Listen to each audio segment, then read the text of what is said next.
y créeme que eso le admiro muchísimo a mi mamá. Mi mamá, pues, una mujer que siempre supo sacar adelante a sus hijos con el apoyo de mi papá y todo, y siempre fue una mujer que ha estado ahí con nosotros, ¿no? Y me enseñó ese valor también de saber respetar a la familia, ¿no? Chamaco, vas a lograr cosas grandes, de verdad. Estoy muy feliz con lo que he logrado y lo que falta, ¿no? Lo que falta. Jonathan Miranda es un cuate que empezó siendo muy chavo, 17 años. Empecé haciendo radio 17 años, haciendo servicio social, ya sabes, como todos.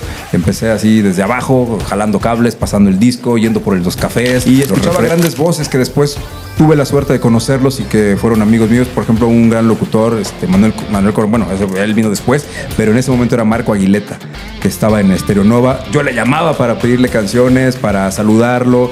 Y cuando lo conocí en persona y tuve la suerte y la fortuna de conocerlo como amigo, como maestro, porque me enseñó también muchas cosas de la radio, pues para mí fue un honor, ¿no? Radio? Yo me acuerdo mucho la de Please Don't Go. Please don't go, babe. I love you. O la de Nothing Gonna Stop Us.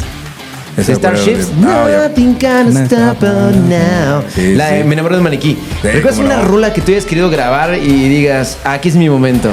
Cuando estaban de moda las estas de rap, la de Ice, Ice, Baby. Y la que le decían el baile de mi bella genio, ¿no? El de esas que le decías, oye, no lo vayas porque la quiero completa de repente. O sea, yo hacía lo que quería y no lo hacía, vaya, sin la responsabilidad que lleva, como lo decíamos hace rato. Hay que tener una responsabilidad. El micrófono es una responsabilidad muy grande y hay que tener un entendimiento de que cuando estamos frente a un micrófono, somos dueños de lo que decimos, pero también somos responsables de lo que la gente puede entender. Cuando muere mi papá fallece y a los meses, 2 meses a lo mucho, me toca hacer un personaje que acaba de perder a su papá. Justamente, acaba de perder a su papá, el actor en ese momento, el personaje. Pues yo me metí tanto en el papel que de verdad lloré, de verdad.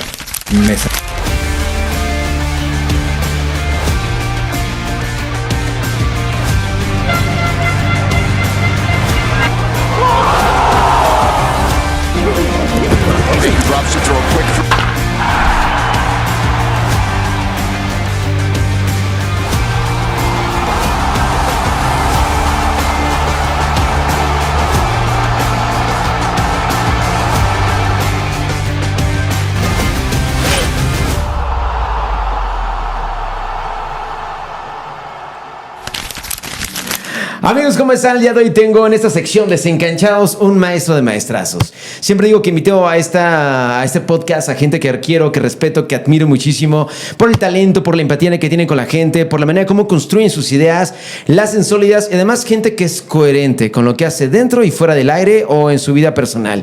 El día de hoy, Jonathan Miranda, el Cabrito. ¿Cómo estamos, hermano? Hermano, muchas gracias. La verdad es que es un honor, un placer. De verdad, qué gusto. Yo llevo ya rato viendo tus podcasts, viendo tus transmisiones, todo lo que haces. Digo, la admiración es mutua, tú sabes que no es echarnos ajos, pero digo, ya llevamos rato en esto y sin duda alguna, pues sabemos de la carrera de cada uno, sabemos lo que hemos hecho y es un gusto, un honor para mí compartir micrófonos contigo. Hace mucho que no estábamos frente a un micrófono juntos, ¿no? Y estoy convenciéndolo para que hagamos podcast de terror, porque eres un maestrazo en eso también. Eso va a suceder, va a ser posible. Se va a armar porque se va a armar. Hazlo por mí. Oye, hermano, ¿quién es Jonathan Miranda para toda la gente? Porque tienes comunidad, hay gente que te sigue en redes sociales. ¿Quién es Jonathan Miranda, el Cabrito, que surge de los medios de comunicación de hace muchísimo tiempo? Híjole, pues Jonathan Miranda es un chamaco que nunca se imaginó llegar a donde está.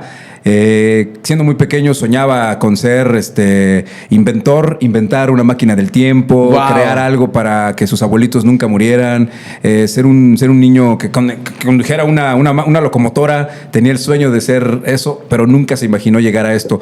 Jugaba así a los muñequitos, a hacer como obras de teatro con los muñequitos, jugaba a hablar con un micrófono y contar historias, pero era juego, o sea, era un simple juego. Nunca se imaginó que llegaría a donde está ahora, ¿no? A lograr todos los sueños que ha conseguido Jonathan Miranda, y estoy agradecido. Si yo regresara a esos tiempos de niño, le diría: Vas bien, chamaco. Vas a lograr cosas grandes. De verdad, estoy muy feliz con lo que he logrado y lo que falta, ¿no? Lo que falta. Jonathan Miranda es un cuate que empezó siendo muy chavo, 17 años. Empecé haciendo radio 17 años, haciendo servicio social, ya sabes, como todos. Empecé así desde abajo, jalando cables, pasando el disco, yendo por los cafés, los refrescos, las tortas, aprendiendo de cada locutor, de cada personaje que conocí a lo largo de estos años. Y pues aquí estamos hoy en día, ¿no? Forjando el camino, seguimos en el camino. Y te lo pregunté hace rato, ¿ya tienes esa voz? ¿Ya tienes esa manera de comunicar? No, fíjate que de niño tenía una voz de ¿qué pasó, carnal? ¿Cómo estás? No, la verdad es que, digo, eso es difícil darte cuenta, ¿no? En qué momento la voz te buscó. La educas. Sí, fíjate que nunca le he dado tanta importancia a la voz, a la parte de engolar la voz, como dicen. Digo, la verdad es que sí, admiro mucho a los que tienen esas voces profundas, esas como voces el rey que hablan así, ¿qué tal? Pero imagínate, ¿no? Aparte de eso, que la tengas así y todavía la engoles, pues es todavía más complicado. Pero creo que, pues no, la voz, yo siento que hablo normal. Sí, obviamente tenemos un estilo, una forma de hablar, como todos los locutores que empezamos en esto. Pero básicamente, pues no le he dado como mucha importancia a la voz. La utilizo cuando la debo utilizar, cuando la debo engolar para lo que trabajo, ¿no? Claro. Pero en mi día a día, pues no llego, señora, ¿me da 2 kilos de tortillas, por favor? Mamá, me haces unos huevitos. Me hace unos huevitos, por favor. Claro. Con tocino, por favor. Imagínate, ¿no? Pero oye, bueno. tú creciste escuchando radio. Sí. Eras fan de personas que son talentazos, hermano. ¿Quiénes fueron ellos? Sí, sin duda. Imagínate, un chico... Pues, en esas épocas de 13, 14 años, cuando empecé a escuchar radio ya por mi propia cuenta, cuando tenía mi famoso Walkman, ¿no? Los Walkman, Claro. ¿te acuerdas? El Walkman, ahí sintonizaba todas las noches, tardes, noches, escuchaba la radio. Pues era lo único que hacías en esas épocas. No existían redes sociales, no existía todo lo que hoy tenemos, ¿no? La facilidad de pues, ver el Netflix, estar viendo redes sociales, etcétera. Tu única diversión era la televisión, con 2 canales, que solamente eran los únicos que había, Canal 3 y Canal 5. Y por supuesto, escuchar radio. Escuchaba música, programas de radio, escuchaba mucho Stereo Nova en aquella época, Stereo Nova 98.1, que seguramente te acuerdas de esa frecuencia, 98.1, y escuchaba grandes voces que después tuve la suerte de conocerlos y que fueron amigos míos. Por ejemplo, un gran locutor, Manuel Coronel, bueno, él vino después, pero en ese momento era Marco Aguileta, que estaba en Stereo Nova. Yo le llamaba para pedirle canciones, para saludarlo. Y cuando lo conocí en persona y tuve la suerte y la fortuna de conocerlo como amigo, como maestro, porque me enseñó también muchas cosas de la radio, pues para mí fue un honor, ¿no? Entre otros grandes locutores en el camino, ¿no? Y grandes productores y operadores que me fueron ayudando a crecer en esto.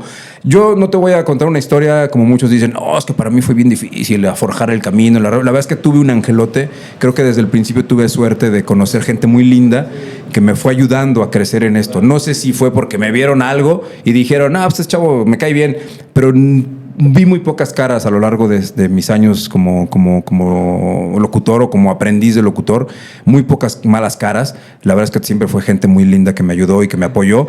Por eso es que yo seguí con esa línea de ayudar a los nuevos talentos que van llegando a esto. Claro. ¿No?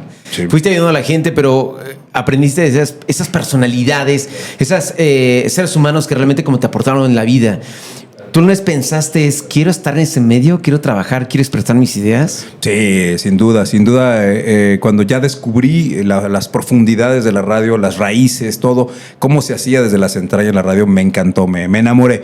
Como siempre lo he dicho, la radio es el amor de mi vida, es mi primer amor y el amor de mi vida, y espero volverme a reencontrar, porque ahorita estoy fuera, hace un poquito más de un mes que vas a regresar sin ningún problema. Pero espero volverme a reencontrar con ese amor de mi vida que es la radio, ¿no? Oye, amigo, en esa parte musical, siendo joven, ¿no te pasaba que grababas canciones del estéreo y Sí. que el locutor hablaba? Sí, cómo no.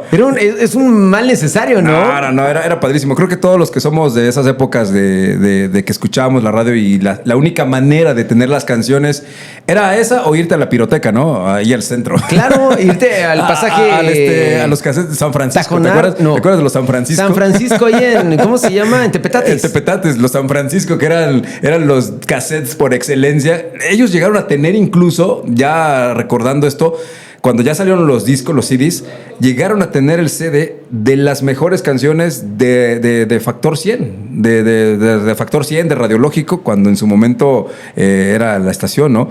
Y era padrísimo encontrar eso. Pero sí, eso es muy cierto. Aplicábamos la de Le hablabas al Play, locutor, le pausa. decías, oye, ¿me puedes poner esta canción? Pero porfa, no vayas a hablar, no la vayas a pisar porque quiero grabarla. Y había locutores tan maldosos que decían, ok, está bien, no voy a decir nada. Y dice, bueno, vamos a escuchar esta canción, me voy a callar para que la grabe tal persona que nos marcó. La soltaba. Oigan, pero recuerden que dijo que no hablara, ¿eh? Por eso, hijo de tu... Y tú con tu rec play pause, ¿no?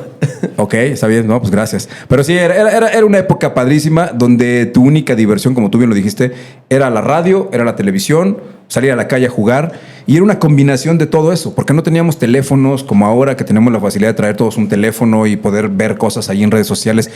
Era un aprendizaje empírico el día a día con la gente. Como locutor tenías que prepararte con tiempo, traer o tus revistas, tus periódicos o ver documentales en televisión, cosas que te hicieran hablar de un tema en particular y ese conocimiento lo aplicabas. Hoy en día muchos locutores o mucha gente de medios ya llegan sin nada de eso. Lo que hacen es sacan su teléfono, su tablet, en ese TikTok, momento ya. googlean y sacan la información al instante.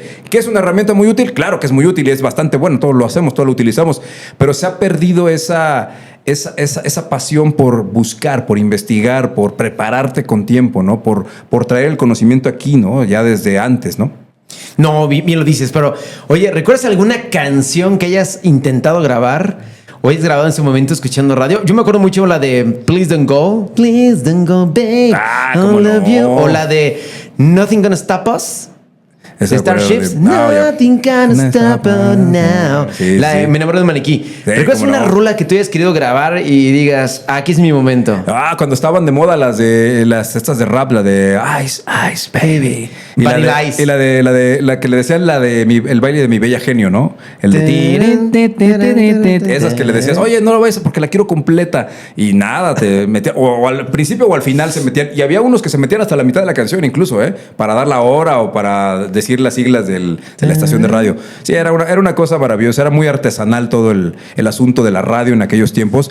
Creo que te tocó una parte también de vivirlo, de vivir cómo se hacía la radio antes sin todas estas herramientas que hoy tenemos. Y es padrísimo. Por eso yo hoy en día digo, bueno, los nuevos talentos, yo respeto mucho a todo aquel que quiere hacer esto, ¿no? Que quiere entrar a la radio, que quiere entrar a los medios. Respeto mucho a los chavos que llegan ahora, pero de verdad hay muchos que llegan ya creyendo que ya lo saben todo, creyendo que es tan fácil, creyendo que van a llegar y les van a dar, quieren horario estelar, quieren ganar más que el gerente. 4,000 horas quincenales. Quieren ganar más que el gerente, quieren trabajar 2 horas diarias o a la semana. Y pues no es la idea, ¿no? Creo que hay que pagar un derecho de piso, pero es un derecho de piso natural, un aprendizaje normal, porque por algo, y esto de verdad lo digo con todo respeto y ahora sí que ofendas el que se quiera ofender, pero la verdad es que por algo sigue habiendo locutores de gran renombre de hace años. El caso de Paul, tenemos otros grandes comunicadores que llevan más de 10, 15, 20 años, que siguen vigentes, pero porque siguen haciendo las cosas como se debe, como se tiene que hacer. Tú dime cuántos locutores actualmente duran más de 2 años en una frecuencia. Muchos no. Muchos llegan ahorita y en 2 años ya no están.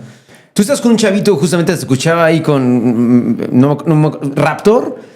Se me hace un niño con mucho talento. No, hombre, Raptor es mi hijo. Es un niño con mucho talento. Es un chico que llegó ahí con nosotros. Llegó por circunstancias de que tenemos un conocido en común. Es sobrino de un gran amigo. Y un día me dijo, oye, mi sobrino quiere entrar y todo eso. Dije, pues va, tráemelo y vamos a ver. Llegó justo en pandemia.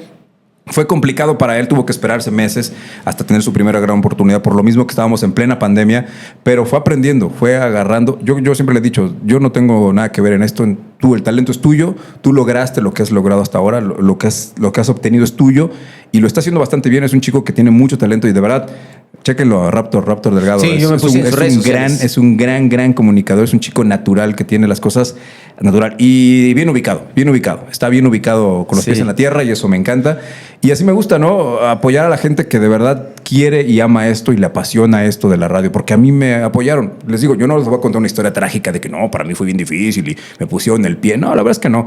La verdad es que tampoco fue fácil, Pero sí tuve el apoyo de mucha gente y también, como tú bien dices, hay que aprovechar los talentos que tú tienes, ¿no? Sí, es como el hecho, no me den, póngame donde hay, ¿no? Exacto. Tú Sí, te vas no. curtiendo, vas aprendiendo. Nadie vas me haciendo regaló cosas. nada, pero tampoco voy a decir que fue súper difícil para mí y me tuve que fletar. No, la verdad es que no. Sí me fui abriendo el camino con base en talento, sí, pero también con grandes personas que me fueron ayudando, ¿no? Y eso se agradece, ¿no? Oye, hermano, una cosa muy importante porque te dije hace rato. Llegaste a cubrir un puesto de un lugar de personas que eran muy talentosas. Sí. El Weekend by Request de Sí, Radio sí, Lógico, de Factor 100, de W Radio hoy en día. Sí, lo sí, tuvo Coronel, que fue una eminencia Fue en su el momento. fundador de ese programa. Luego Oscar Luna, que para mí se me hace un talentazo, Otro el tipo monstruo, pensante, también sí. distinto.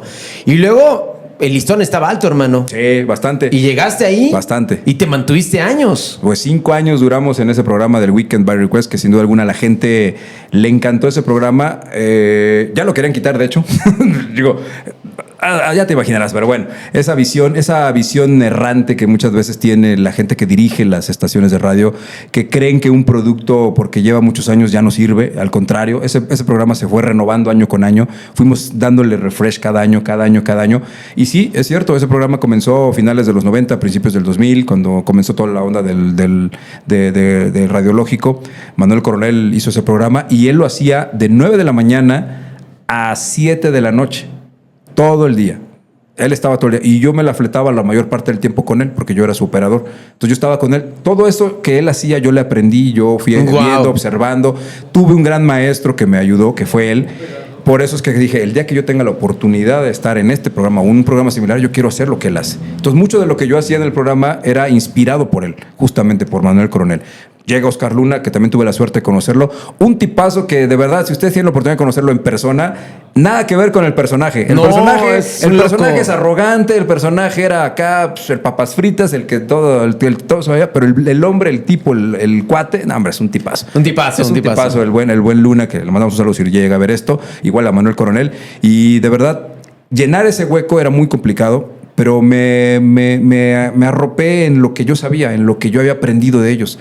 Y empecé a ser simplemente parte de mí. Creé este personaje, que es el Cabrito, que ya existía. Bueno, en aquella época del Cabrito me pusieron así por... Ya he contado la historia en varios... Por el fútbol, ¿no? Por el Cabrito Arellano. Que a mí también me decían que me parecía...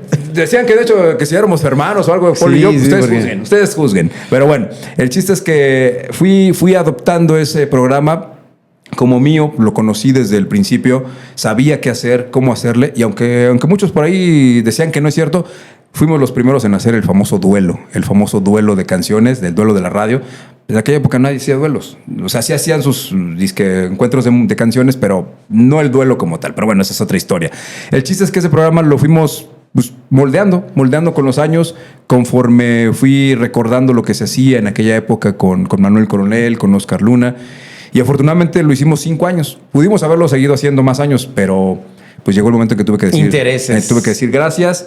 Mira, lo único que te puedo decir es que me fueron apretando el oxígeno. Yo pregunté, amigo, Me fueron apretando el oxígeno así hasta que no tuve más que sacar la cara y decir, ya me voy. Hermano, si fueras una persona que no aporta nada en este mundo de comunicación, perdón, me valdrías. Cuando veo tu despedida, oiga, muchas gracias, me voy... Digo, si una persona se despide de radio es porque le dieron permiso de despedirse. Sabes que este día es vaya, no estás conmigo, claro. Te cortan de un día para otro, güey. Claro, te despides. Sí. Y luego busqué con mis fuentes. Sabes que tengo fuentes en los medios de comunicación. Le digo, ¿por qué se va el Cabrito? Y tal cual lo dices. Fueron apretando y juegan con intereses que uno... Pues en los medios de comunicación mucha gente piensa que uno es millonario. O sea, una persona persigue la chuleta y vamos sumándole centavito en centavito. Sí. ¿No? Por eso cuando hay gente mamona en medios de comunicación que se creen así de verdad las grandes deidades, sí. Digo a mi gente, oye, ese cuate ha de ganar 3,000 pesos quincenales, no sé por qué se cree tanto, güey. ¿No? Sí, hay muchos intereses, mucho juego. Mira, yo entiendo el negocio de los dueños de la radio es uno y claro. Los entiendo muy bien, pero desafortunadamente a veces el dueño de la radio no está al frente de la radio. Delega en otras personas. Entonces, esas personas a las cuales delegaron, pues muchas veces o no tienen idea de cómo se maneja una estación de radio o simplemente, como tú bien dices, les gana el ego y dicen, pues ¿cómo voy a dejar que este tenga tantos seguidores, tantos números? ¿Cómo es que voy a dejar que él siga creciendo? No, lo voy a apretar, no lo quiero aquí. Yo quiero gente moldeable, quiero gente que yo pueda manipular, Claro. que yo pueda manejar a mi antojo, que por 3 pesos esté aquí 24 horas y sin chistar. Pues no, perdón. Pero habemos gente que ya tenemos años en esto, habemos gente que sabemos lo que hacemos y que no necesitamos estar 24 horas en una estación de radio. Con 3 horas, 4 horas que trabajemos, damos los resultados que dábamos. Y Sí. yo al menos sé que daba resultados en el programa cuando estuve, di los resultados que tuve. Y si no, pregúntenle a la gente simplemente. Y no es subirme en un ladrillo ni sentirme más que los demás. Simplemente creo que el trabajo que hicimos habla por sí solo. La gente que nos marcaba, la gente que nos seguía, que por cierto le mando un saludo a los Cabrilovers, a toda la banda de los chicos Cabrilovers que nos siguen, que es una comunidad que creamos muy bonita, donde yo no la creé, ellos la crearon solos y me invitaron a participar. Y dije, pues yo encantado, digo, Adentro, yo ¿no? feliz. Y de verdad les mando un saludo, chicos, a chicas.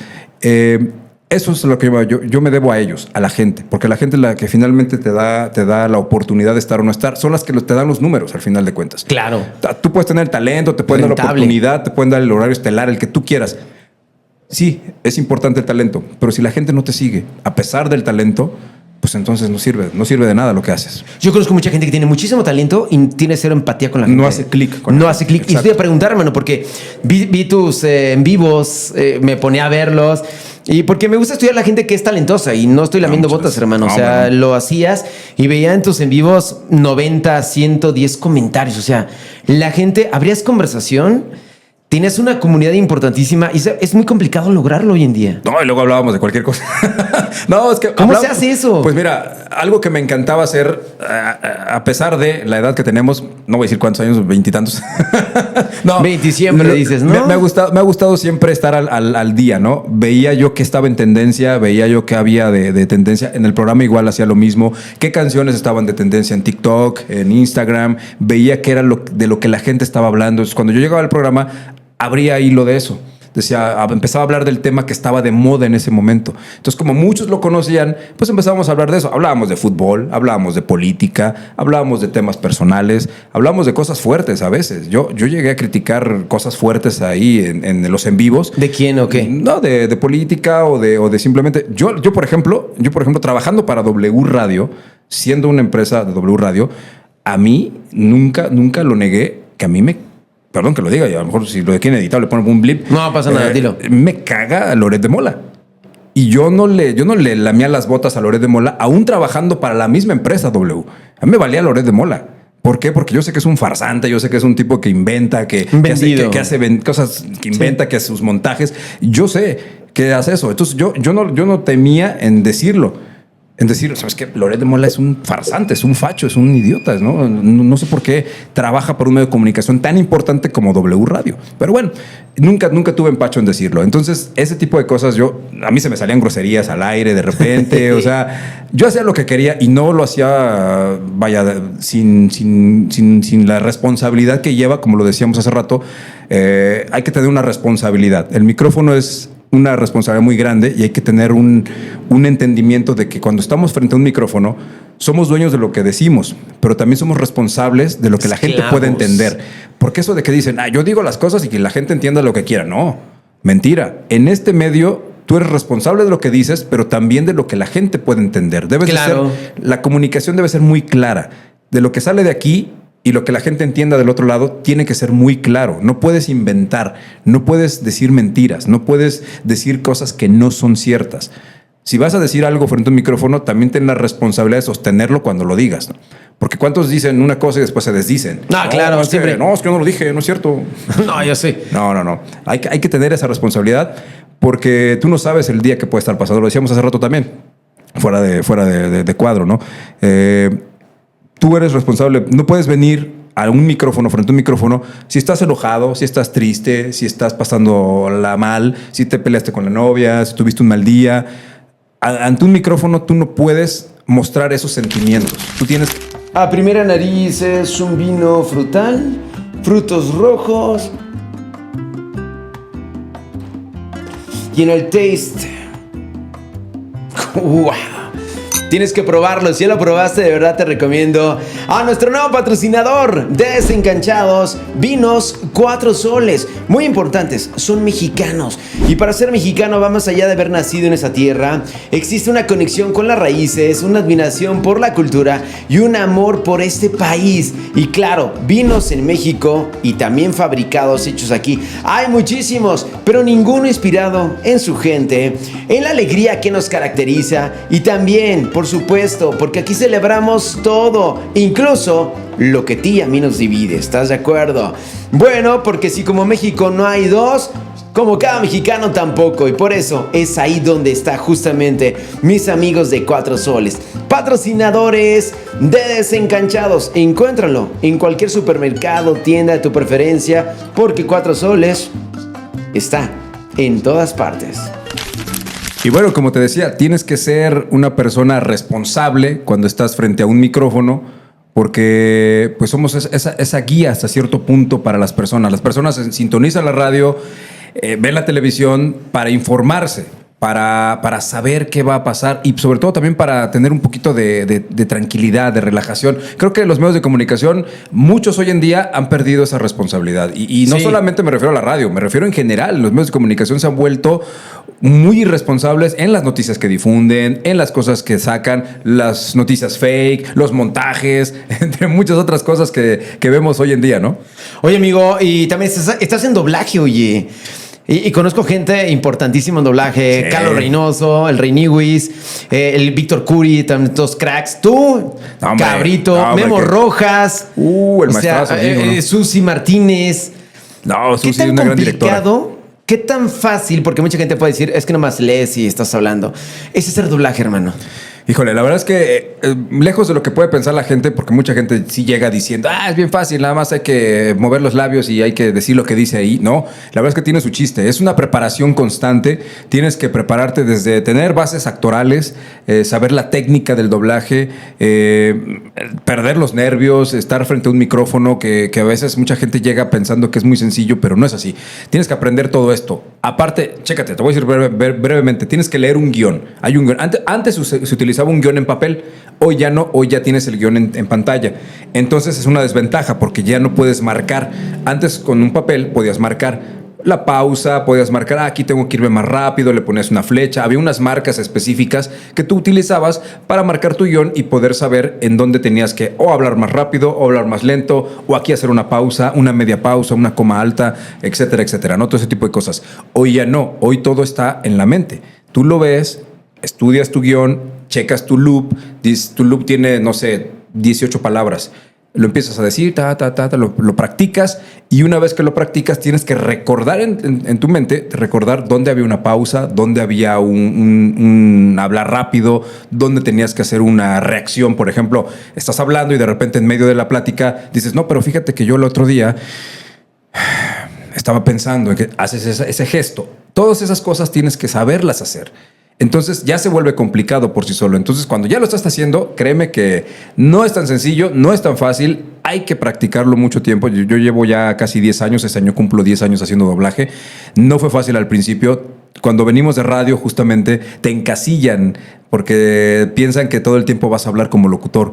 Entonces te empiezan a dar papeles de locutor 1, voz 2, voz en off 4, noticiero 3, la voz de noticiero, y empiezan a darte ese tipo de cosas porque traes el tono de radio. Es muy difícil quitarte ese tono de radio, el hablar como locutor todo el tiempo. Es complicado. A veces uno cree que no, pero sí llegas a hablar un poquito así, ¿no? Sí, que parece que no, pero sí sucede. Entonces es complicado, pero se puede lograr. Y lo más importante, si te gusta el doblaje, te apasiona, prepárate. Yo es lo que le recomiendo a mucha gente. Si les gusta, prepárense, tomen cursos de doblaje, tomen cursos de actuación, acérquense a grandes voces, grandes personajes que hacen doblaje, pero que además son grandes maestros, como Susi Martínez, justamente que mencionaste. Sí, claro. Ella es una gran maestra de doblaje y que sabe muchísimo de doblaje y te puede enseñar. Es directora, es actriz, hace muchas cosas. A mí me ha enseñado muchas cosas también. Me ha tocado trabajar con ella en muchos proyectos muy padres. Y hay otros grandes actores de doblaje que son directores y que también son maestros. acérquense a ellos. Y si alguien tiene duda, pues que pregunte, ¿no? Que pregunte por esas grandes voces para que les puedan decir cómo hacerle, en dónde empezar. Y en algún momento, pues si les apasiona. Tú decías que te apasiona, ¿no? Que te gusta Me también. encantaría un día en la vida. Me encantaría. Se puede. Tú júntate con Pero nosotros. ¿sabes qué? Voy a ser medio mamerto yo porque digo, algún día quiero ser como un Luisito Comunica que nomás le digan, oye, pues no quieres ser la voz de este personaje famoso. Y ya más llegue yo como a intentarlo, güey. Ese es otro tema, los influencers, ¿no? ¿Verdad? Hombre. Es un rollo. Eso es una cuestión muy. Ahorita que está todo este rollo de la IA, el problema que traemos en el doblaje con la IA, esta situación que no solo está afectando a la industria del doblaje, está afectando en general a muchos sectores de la comunicación, pero esta parte de la lucha de los influencers que meten al doblaje, esta pelea que hay de que a ellos les pagan mucho más que a un actor de doblaje. Un actor de doblaje percibe un sueldo, te pagan tu llamado, te pagan tus palabras o te pagan ciertos proyectos a ciertos precios, pero llega un influencer y muchas veces ni siquiera tiene el talento que tú tienes como actor profesional especializado en la voz de doblaje. Y ellos solamente porque tienen estos alcances de fama, de que la gente va a decir, imagínate, Luisito Comunica cuántos millones de seguidores tiene, ¿no? Millones, 5, 10, no sé. No más. Supongamos que tiene más de 10 millones de seguidores, ¿no? Entonces imagínate, dices, yo lo meto a un proyecto, me vale gorro si su voz se va a oír fea, no, se va a oír mal. Sus 10 millones de seguidores, eso es lo que piensa, ¿no? El dueño de la empresa de doblaje. Sus 10 millones de seguidores pues, lo van a ver la película. Vamos a ganar mucho dinero porque lo van a ir a ver a él. Y ya cuando ves la película, muchas veces los seguidores dicen, híjole, sí me gusta lo que hace ante las cámaras, ante sus podcasts, sus videos, pero ya como actor, pues no me gusta su zapatero a sus zapatos. Sí, no está chido. Hay que respetar esta profesión. Yo siempre les digo, hay que respetar el oficio, la carrera del actor de doblaje, como hay que respetar la de locutor, porque son carreras que cuesta mucho llegar aquí, cuesta mucho forjar este camino como para que venga cualquiera a pelucear y decir que es fácil hacer lo que hacemos, ¿no? No. Y bien lo dice, hermano, porque me ha tocado mucho tipo de personas. Yo no, primero siempre lo he dicho, no me siento locutor, porque para mí gente como medios de comunicación muy importante, para mí se me hacen listones muy altos. Yo siempre juego a ser Paul, no juego a ser locutor. Pero eres un gran comunicador. Te agradezco mucho, hermano, pero por ejemplo, lo que tú haces sí es mucho estudio, mucha actuación. Y te voy a contar una historia que nadie sabe, güey. Caray. Nadie sabe. Exclusiva. Hablando de doblaje. Sabes que a mí me dio clases Mariana, Manuel Campuzano y Eric el Moyote para en un workshop de doblaje. Todos conozco, sí, cómo no. ¿Y sabes qué? Creo que, y lo puedo decir abiertamente, me llegué a besar con la esposa del líder sindical, que hoy en día ya no está entre nosotros. No. Porque era un rol que te hacen meterte en un papel. Wow. Y de repente dice, cerrar los ojos, con quien te topes es el amor de tu vida. Vas a reaccionar increíblemente. Wow. Estás enamorado y vas a darle un beso de piquito bonito. Sí, esos ejercicios. ¿Y sabes, amigo, con quién me topé? Con esta señora que le mando un fuerte abrazo. Ella sabe quién es. Ay, caray. Yo era un niño. Fuertes declaraciones, güey. Wow. Pero ahí me di cuenta que no es nada fácil expresar. Tienes que conectar esto con esto, sí, y luego interpretar un personaje para colocar la voz y darle vida a ese ser que está ahí en una pantalla. Pero si yo no me la creo, güey. Sí. Yo no me la creí darle un beso a esta señora. Claro. Pero me dijo mi maestro, el buen Eric, me dice, Paul, es actuación. Es actuación, sí. Aquí no vienes a ser Paul, no eres nadie. Eres un ser humano que está actuando, está interpretando el amor de la vida. Aquí tú eres el personaje. Exactamente. Sí, es complicado, hermano. Es un tema muy complicado. Hay muchas técnicas para ponerte en el papel, en el personaje, la técnica vivencial, la técnica como si fueras tú el personaje, sí. Actuar. Había un ejercicio que nos pusieron a hacer de que observáramos ahí a la gente en la calle. Dice, observa a la gente en la calle, observa a alguien, observa al barrendero, observa al que vende en la esquina, observa esto, cómo habla, cómo dice las cosas. Pues esas imágenes que tienes en tu cabeza, utilízalas en la actuación. Cuando te toque estar en algún personaje, a lo mejor un día te toca ser un policía y tú ya observaste un policía, ya sabes cómo habla, ya sabes cómo se mueve, qué es lo que dice. Actúa como si fueras el policía. Las escenas más difíciles que me ha tocado interpretar en doblaje han sido las escenas de desamor, de dolor. Porque de repente se te vienen cosas a la cabeza de cosas que has vivido. Entonces las traes a colación. Yo te voy a contar una anécdota muy breve. Cuando muere mi papá fallece. Y a los meses, 2 meses a lo mucho, me toca hacer un personaje que acaba de perder a su papá. Justamente. Acaba de perder a su papá, el actor en ese momento, el personaje. Pues yo me metí tanto en el papel que de verdad lloré, de verdad. Me salió el llanto de verdad, natural, por lo mismo. Y entonces la escena quedó padrísima. Me dijo Increíble. el director, güey, ¿qué escena te aventaste? Está padrísima. Le dije, güey, es que me acordé de mi papá. Acaba de fallecer hace 2 meses. Entonces esas cosas son las que te hacen un actor. Y me lo dijo, me lo han dicho grandes directores, grandes actores de doblaje. Es que cuando tú te metes y logras conmoverte y logras llegar a esos niveles, que salgas cansado, que salgas sudando, que salgas incluso enojado cuando son escenas. Puta, las escenas que más disfruto son las de enojo, las de encabronamiento, porque salgo enojado. En serio, salgo enojado y salgo peleando con todo el mundo. O sea, salgo encabronado así de no mames, es que ya, tranquilo, ya pasó la actuación. Y hay que tener mucho cuidado. Hay que dejar el personaje en la cabina. Pero a veces es difícil. Te metes tanto en el papel que es difícil dejarlo, ¿no? Y me tocó un día, y te puedo contar otra también historia muy corta, hermano. Me tocó actuar con Marian Castrejón, Yuya. Era mi hija, año 2003, 2004. Y ella era una jovencita, una niñita. Y yo era un doctor que hacía un virus para hacer una pandemia. Chécate eso. Okay. La obra se llamaba Maledictium. Órale. Y en el momento me acuerdo muy bien, me tocaba actuar con el director, que el director... Mi novia en ese momento me puso el cuerno con él, güey. Ah, chécate. En la vida real. En la vida real, güey. Ya. Y era mi director de la obra, güey. No, bueno. Ahí yo tuve lectura entre cosas. Dije, no, aquí traen algo. Descubrí la situación. Ya no tuvieron palabras ellos, pero tenía que seguir con la obra, güey. Claro. Tienes que seguir con la parte profesional, ¿estás de acuerdo? Claro, porque me estaban pagando para hacer una obra de teatro. Estaba con Exa, yo muy fuerte en ese momento. Y yo un momento que tenía que romper el laboratorio. Me encasillé en el personaje. Dijiste, aquí soy. Me hiperventilé, güey. Claro, claro. Cuando termine la escena, bajan telón y entran a abrazarme todos. Wow. Yo seguía lo mío. Ahí me di cuenta, dije, es bien complicado actuar. Es complicado, Es muy complicado actuar. La actuación porque cuando... me quedé en el personaje, hermano. Sí, cuando realmente te metes en esto, de verdad llegas a descubrir cosas que ni tú mismo te imaginas. Sí, no. De verdad. ¿Qué eres capaz de hacer? A mí me pasó con personajes. Yo hice un personaje que duró, esa serie, es una serie de las más famosas en Turquía, se llama Isherde o El Infiltrado, con un personaje, un actor turco que ya lo he hecho en 3 ocasiones, se llama Chagatai Ulusoy, algo así. Es un actor que de hecho hay una serie en Netflix que se llama El Renegado o no sé qué, es como de un personaje de ficción, una cosa así. A este cuate, en ese papel de Isherde, es un policía que está infiltrado. Es muy similar a la película de Los Infiltrados, de Leonardo DiCaprio, de Matt Damon, no sé si ya la vieron. Bueno, busquen esa película con Jack Nicholson, es muy buena película. Es como un símil de esa película. Me toca hacer este personaje. Este personaje tiene unos matices muy bonitos. Se enoja, llora, está buscando a su hermano perdido, pero está engañando a su madre porque le está haciendo creer que él es malo, que está infiltrado, está con los malos, con la mafia, pero en realidad está infiltrado como policía. Es una cosa muy padre. Entonces me tocaba jugar con los sentimientos. De repente estaba enojado, de repente estaba eufórico, de repente estaba tranquilo, sereno, de repente quería expresarle todo a su mamá y lloraba a solas. Era una cuestión de emociones.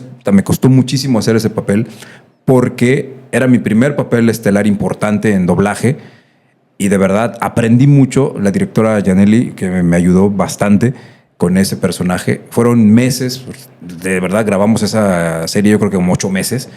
Y fue día tras día sacarle jugo a eso. Entonces, sí es bonito esto, pero sí te quedas... Si no sabes separar la vida real del personaje, créeme que no puedes lograrlo. Y pasa lo mismo en locución, justamente. En locución de repente también creamos un personaje. Porque digo, tú dices Paul es Paul, pero digo, Paul es uno al aire, pero también es otro en persona. Yo te puedo decir que en persona tienes muchas cosas de ti al aire, pero fuera del aire tienes otras que valen más, ¿no? Como persona eres increíble. Eres increíble. A veces. Y al aire tienes esos toques de ti. Y todos creamos un personaje también al aire, ¿no? Y tenemos un poco de eso. Lo importante es que no nos gane el personaje nunca. Sí, no, ni en la radio, ni en el doblaje, ni en la vida, ¿no? Hay que mantener siempre ese equilibrio en todo. Y pues tratar de ser las personas que siempre demos algo de nosotros a la gente. A mí me encanta platicar con la gente, crear esta sinergia con las personas. No sé por qué me siguen, no sé si les gusta lo que digo, lo que hago. Tienes magia, papá. Yo solo me entrego a la gente porque me apasiona la radio y lo he dicho. Yo llevo años sin trabajar, vivo de lo que me gusta.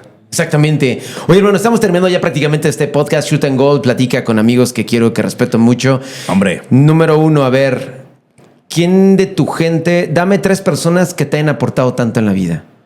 Híjoles, pues 3 personas. Sé que es complicado porque tenemos muchas, pero 3 que se te vengan rápidamente a colación, diga. en lo personal creo que en mi niñez, mis abuelos, en mi ya vida más grande, ¿Qué te enseñaron tus abuelitos? Mis abuelos me enseñaron precisamente la humildad, precisamente el trabajo duro, el saber ser familia, el saber tener una buena comunicación con la familia y el tener siempre a la familia unida. Mis abuelos siempre fueron de familia unida. Toda mi familia siempre fue unida hasta que ellos fallecieron. Después, pues cada quien agarró su camino, pero seguimos teniendo comunicación en familia. Después creo que mis padres, sin duda, ¿no? Mi mamá, mi papá, que han sido grandes maestros también en la vida. Mi papá, que ya no está, que me enseñó algo muy importante, la honestidad. Mi papá fue una persona muy honesta siempre, en su trabajo, en su vida, muy coherente, muy honesto, y créeme que eso le admiro muchísimo a mi papá. Mi mamá, pues una mujer que siempre supo sacar adelante a sus hijos, con el apoyo de mi papá y todo, y siempre fue una mujer que ha estado ahí con nosotros, ¿no? Y me enseñó ese valor también de saber respetar a la familia, ¿no? Y en lo profesional, pues sin duda alguna, mi gran maestro, ¿no? Manuel Coronel, que es una persona que me enseñó, creo, él tiene un 80% de lo que yo hoy soy como locutor, como profesional. El 80% es gracias a él, ¿no? A lo que él me enseñó y de lo que él aprendí, ¿no? Qué chingonas palabras, hermano. Y por último, ¿qué es el América para ti? El amor, el segundo amor de mi vida. El amor de mi vida es la radio, ¿no? ¿Por qué te apasiona tanto el América? Porque No, eres apasionadísimo. Juegas muy bien, hermano. Te vi en tu época. Ya está. Dices Pues ya que no. tú estás retirado. Yo me retiré a los 33 años. Me tocó verte con la portería. Eres excelso con técnica. No, hombre. Eras un gato, ¿no? El balón se te pasaba, te aventabas. Me faltó con todo. estatura, hermano. Si no, yo andaría por otros lugares. ¿Y por qué tanto el amor al fútbol? Pues mira, desde muy pequeño, por un primo que le encantaba el fútbol, yo no lo veía, yo solo lo jugaba, lo disfrutaba. El clásico, vamos a chutar afuera de la casa. Y descubrí al América de casualidad, que un día mi primo se metió a ver el partido. Me dice, voy a ver el partido. Y digo, ¿cuál? No, pues vente. 12 del día, el América jugó. Ese día le meten una goliza al América, me acuerdo. ¿Contra quién? No me acuerdo el equipo, pero sé que fue una goliza, estaba enojado. Y en la noche me chuto el programa de Deporte B con José Ramón Fernández y le meten una pela al América. No, que el América, que no, que muy fregón, no sé qué. Ya sabes, clásicas críticas de don José Ramón Fernández, que ahorita está en polémica, por cierto, con Faitelson, uno de sus hijos. Total que empiezo a ver y me da coraje. Dije, bueno, ¿por qué le tiran tanto a este equipo? Y me dio coraje. Dije, no, ¿por qué? O sea, me dio coraje que lo criticaran tanto ese equipo porque yo lo veía y veía que todo el mundo hablaba mal de él y dije, ¿pero por qué hablan mal de él? Y lo empecé a ver. Yo tenía en esa época, ¿qué te gusta? 12 años, 13 años, estaba muy chavito. Y lo empecé a ver semana a semana, empecé a ver los partidos semana a semana, y ahí fui descubriendo por qué. Porque era el más grande, porque era el más ganador, porque tenía los mejores jugadores, el más polémico, del que más hablaban todos, en una época en la que solo había pues, 2 canales de televisión, 13 y pues, Televisa, que el programa de Acción, que eran los únicos programas que hablaban de fútbol y nada más. Y entonces unos hablaban bien y otros hablaban mal. Entonces ahí entró ese amor por el América y empecé a descubrir jugadores y grandes ídolos que tuve, ¿no? En esa época. Hermano, no es el primer capítulo, va a haber muchas más. Te agradezco muchísimo que hayas aceptado la invitación para platicar conmigo. Gracias, hermano. Y de verdad...